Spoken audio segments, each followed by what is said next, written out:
Hello mga bata! Maayong adlaw! Ako si Teacher Joy. Karon magasugod na punta sa ato ang Gen Z Online.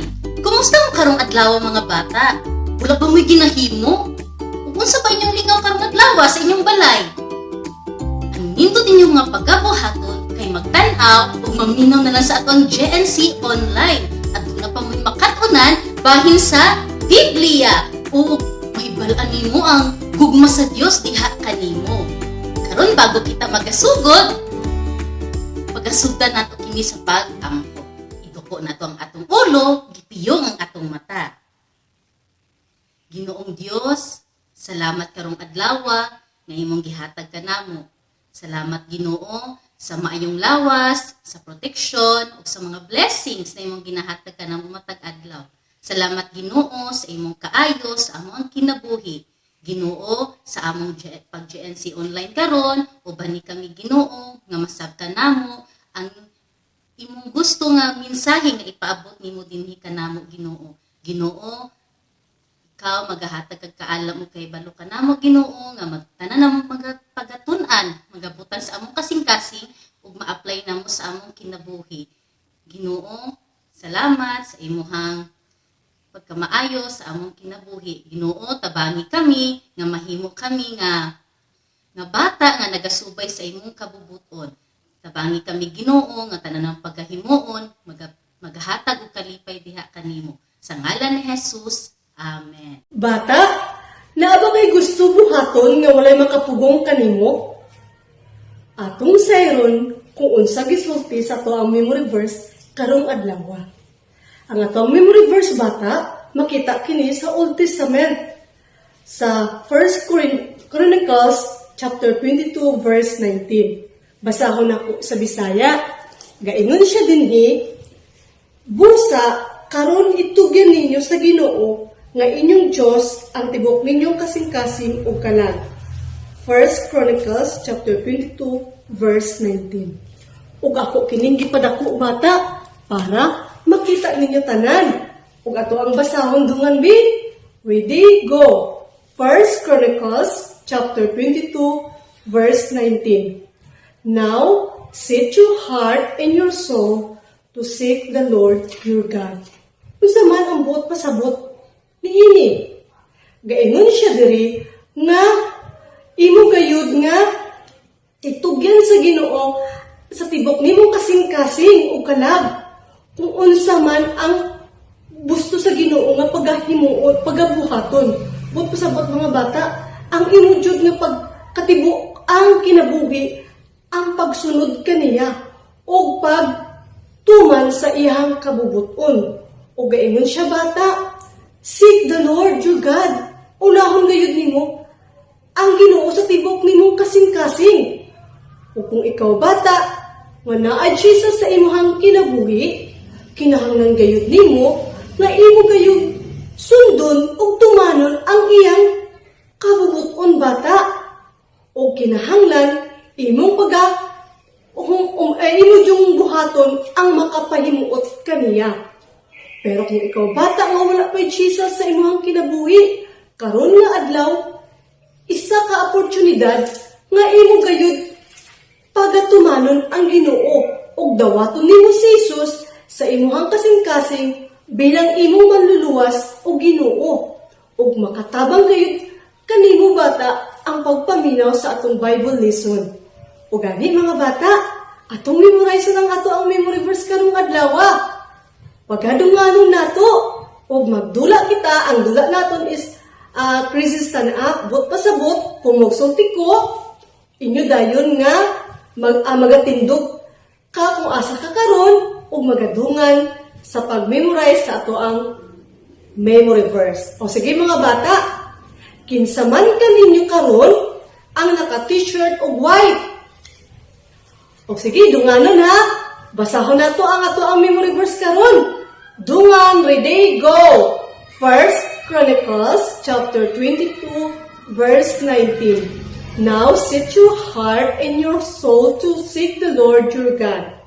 1 Chronicles chapter 22 verse 19. O ang mga bata nga may tali sa ilahang buhok.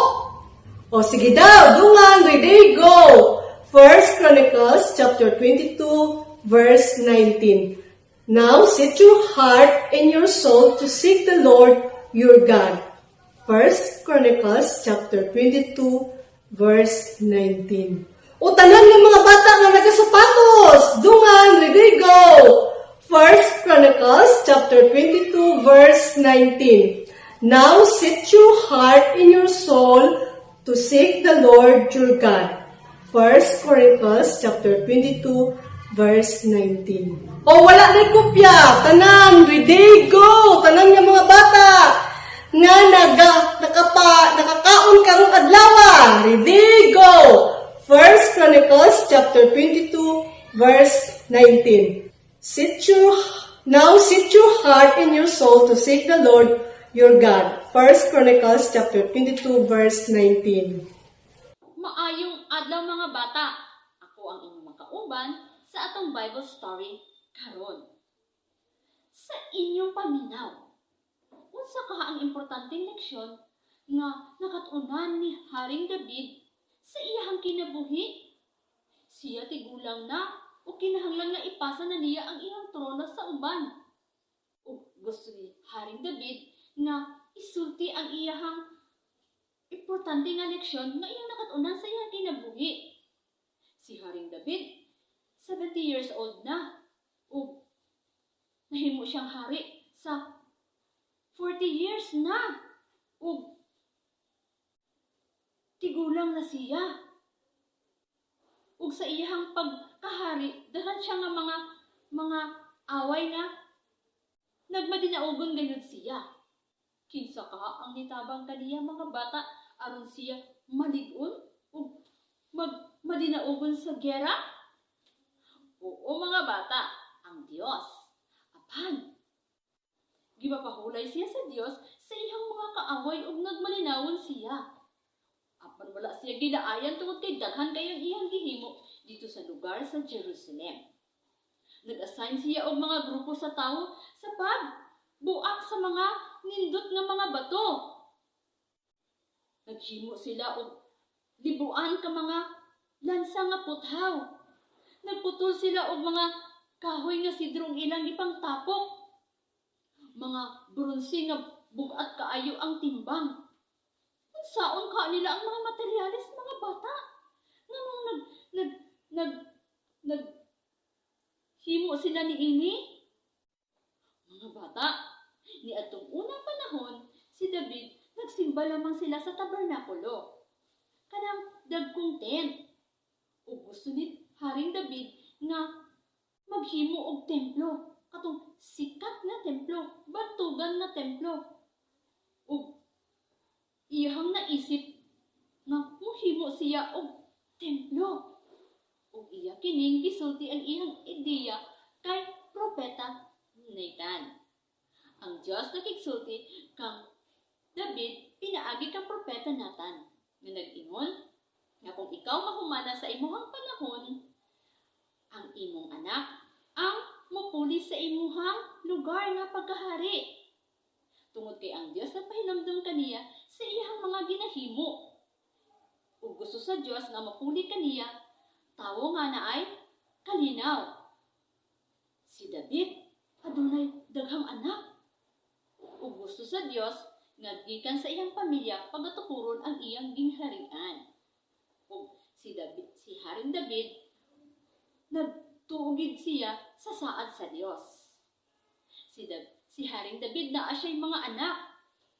Ug ang isa ni anak mao ang gipili sa Dios nga mahimong hari, mao si Solomon.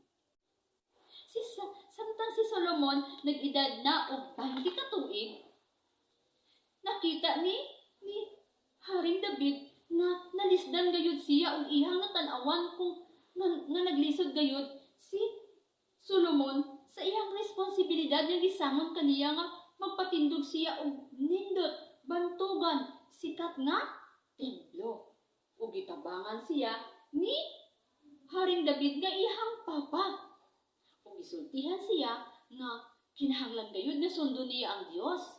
Kinahanglan gayud nga mutuman gayud siya sa saad sa Dios aron siya magmalipayon ug mo lambo gayud ang iyahang mga ginapanghimo. Mga bata, gusto sa Dios nga sundon usab nato ang iyang gisulti nga makit-an dinhi sa Biblia. Ang pulong sa Dios nagsulti dinhi sa First Chronicles.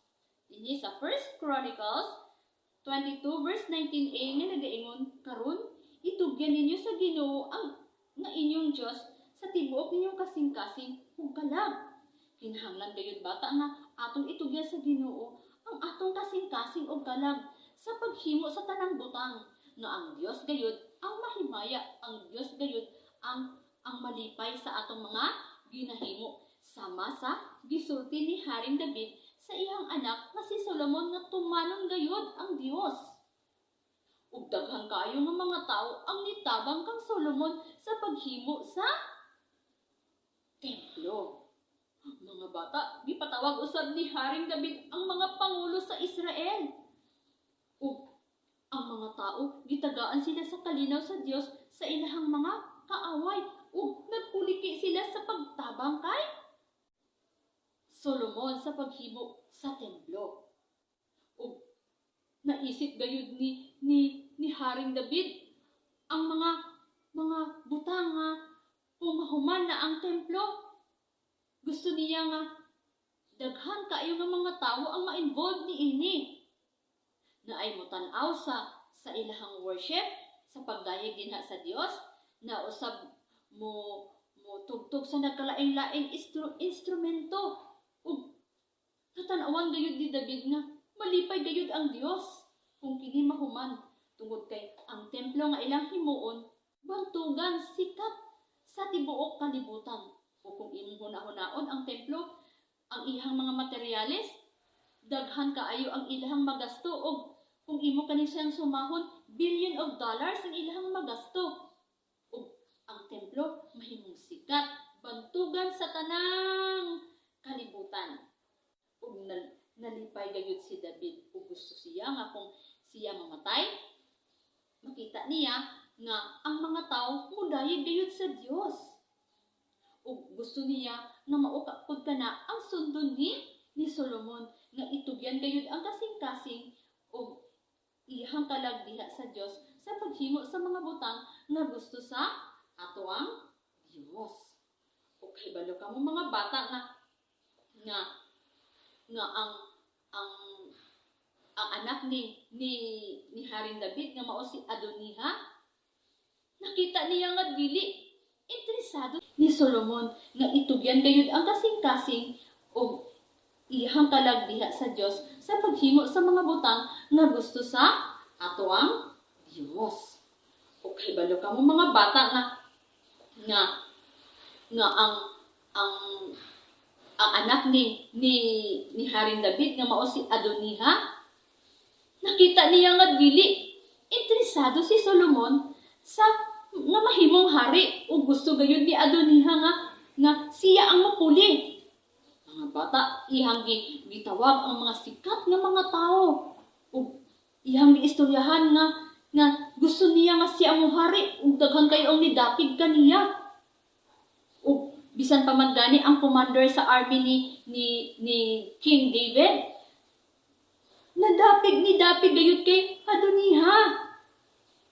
O sa pagkahibalo ato ni Prophet Nathan, ihang giatuan ang asawa ni King David nga mao si Bathsheba ug giingnan nga sultihan si David sa mga panghitabo tungod kay ang iyang anak na si Adoniha dili maayo ang iyang ginabuhat. O sa pagkahibalo ni Haring David, nasubo gayud siya tungod kay ang gusto sa Dios nga mahimong hari mao si Solomon. Gipatawag ni Haring David ang iyahang mga leaders ug giingnan nga kuhaon ang harianong asno ug ipasakay didto si Solomon. Ug ilibot siya didto sa mga lugar. Ug ang isa ka lugar mao ang Gihon. Ug ang mga tao nga kauban ni Adoniha, nagsadya sila, naglipay sila. ug naa sila mga kumbira, naa sila handa. Apan si Solomon naglibot-libot siya, nisakay siya sa harianong asno. Mga bata, kung ikaw musakay ni ining harianong nga asno, but pasabot nga ikaw ang mapuli nga hari sa Israel. Umupuli sa hari nga kanang mapahawaay na o tigulang na. O ang mga tao, nalipay gayud sila sa dihang nakita nila si Solomon nga nisakay sa asno. O pag-abot sa tigpamulak, panahon sa tigpamulak, gidihugan ni Haring David si Solomon nga mahimong hari. Nitugtog ang trompeta. Ang mga tao naninggit sila. Nalipay sila nga naay mupuloy nga hari nga mao si Haring Solomon. Ang mga tao naninggit sila, long live King Solomon, long live King Solomon. Nya mga bata, nahibaw-an ni Adoniha nga naana di ay nipuli nga hari. Napakyas ang ilahang plano kauban sa iyang mga sumulunod ug nibalik sila sa Jerusalem. Sa syudad sa Jerusalem. Ug dito mga bata, nalipay gayud si Haring David sa dihang nakita niya si Solomon nga naglingkod sa trono. Tungod kay gusto ni Haring David nga ipasa ni Haring David ang iyahang mga nakatunan sa bagong hari. Nga itugyan gayud ang imuhang mga plano diha sa Dios. Kung unsa man aron ikaw magmalinawon, maging faithful ka sa imuhang trabaho ug i-obey gayud nimo ang Dios. Ang sulti dinhi sa ato ang gibasa daina sa 1 Chronicles 22:19 nga nagaingon, itugyan nimo ang imuhang kasing-kasing diha sa ato ang Dios ug ang imuhang kalam. Kay mao kana ang gusto sa Dios para kanimo bata. Mga bata, sa dihang naglingkod na si Haring Solomon, namatay ang iyang amahan na si Haring David. O kay balo ka mo mga bata nga napakyas gayud si Haring David sa iyang gisulti kang Solomon. Tungod kay wala niya gituman o nagpadayon siya sa pagpakasala. Ang mga tao nagpadayon sa pagpakasala. Ug wala gayud na himuot ang Dios sa ilahang gihimo.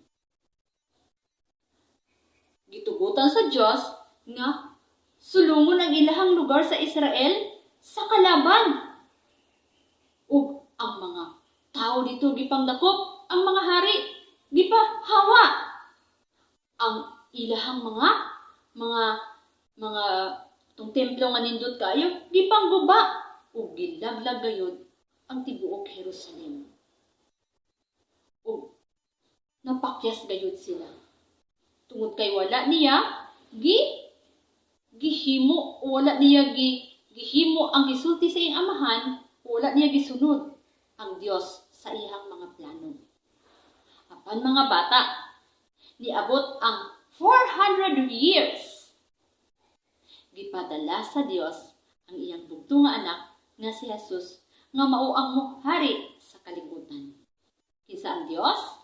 Ang Dios nga mahigugmaon, ang Dios nga balaan, ug ang Dios nga nahigugma kanimo ug kanako.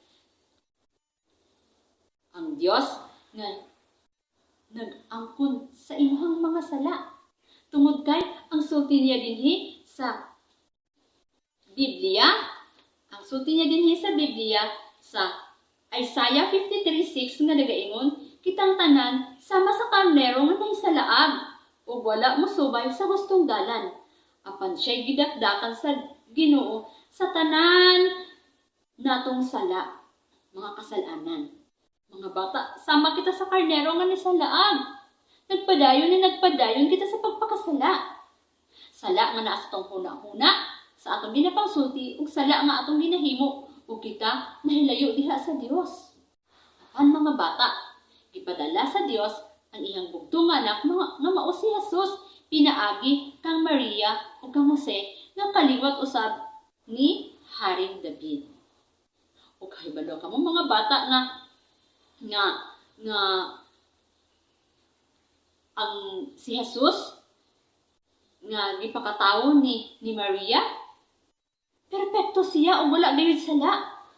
Apan siya ni angkon sa tanan natong mga sala. Siya nag-antos sa atong mga sala. Inay nga kita ang taang mo antos, apan si Jesus ang niantos sa imo ug sa akong sala. Gilansan siya sa cross, namatay, ug nag-ingon siya dinhi sa 1 John 1:7 nga nagaingon, apan kung magpuyo kita sa kahayag nga ang Dios anaa sa kahayag, maghiusa kita ug ang dugo ni Jesus nga iyang anak maghugas sa tanan natong kasalanan. Gusto sa Dios mga bata nga magpuyo kita sa kahayag ug pinaagi sa iyang dugo ikaw ug ako nahugasan sa atong mga sala. Ug si Jesus gayud ang niantos dito sa cross. Apan pagkahuman na siya namatay, gidubong siya ug pagkatulo ka adlaw nabanhaw siya ug nibalik siya sa langit ug naghari. Gusto sa Dios nga ikaw ug ako itugyan nato ang atong kaugalingon diha kaniya. Itugyan nato ang atong kasing-kasing ug ang atong kalag nga muhimo gayud kita sa tama. Sundon gayud nato siya. Tungod kay sa maabot na panahon, kung ang Dios mo balik dinhi sa kalibutan, siya gayud ang muhari. Presidente ka man, bantugan ka man, dato ka man nga tao, ikaw magayukbo dinha sa kang Hesus. Tungod kay siya ang hari sa tanang hari. Ug siya nagsulti nga sa moabot na panahon, makauban nato ang Dios nga puno sa kalipay ug makauban nato siya sa iyang gingharian. Kamusta ikaw bata? Kung ikaw nagpadayon sa pagpakasala, kaligdi. Kung isulti ka niya, ang imong mga sala, pangayuyog pasaylo, aron makauban nato ang Dios sa iyang gingharian. Nagsulti siya sa John 3:16, kay gihigugma sa Dios ang kalibutan. Ug iyang gihatag ang iyang bugtong nga anak nga mao si Jesus. Ug kinahanglan gayud nga tuuhan nato siya nga siya lamang ang nag-antos.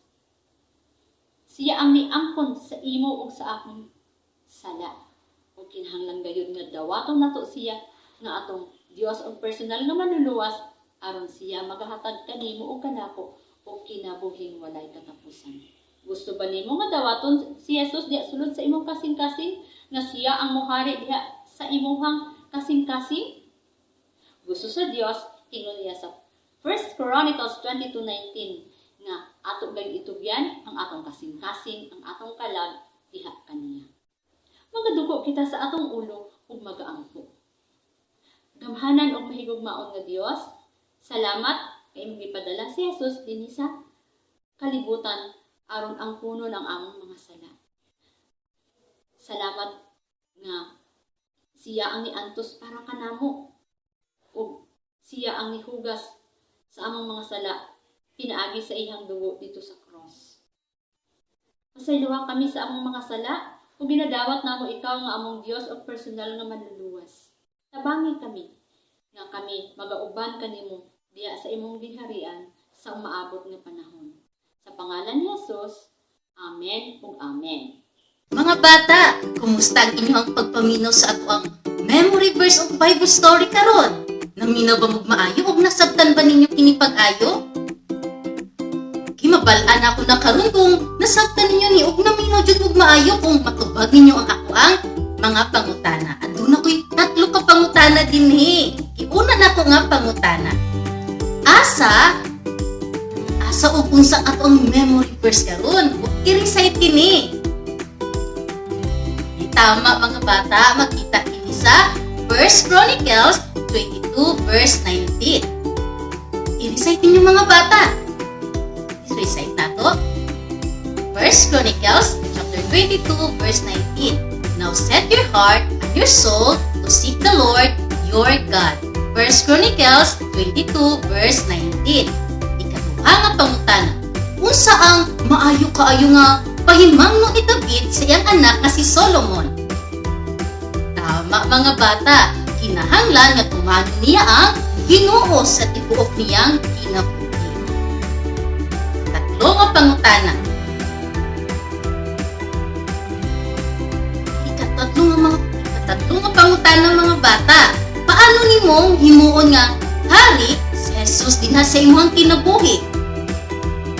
Tama mga bata, kinahanglan nga tubuhan nimo siya nga siya lang imong manluluwas sa imuhang mga sala. Diri lang ta kutob mga bata, sunod Sabado na pod. Bye-bye!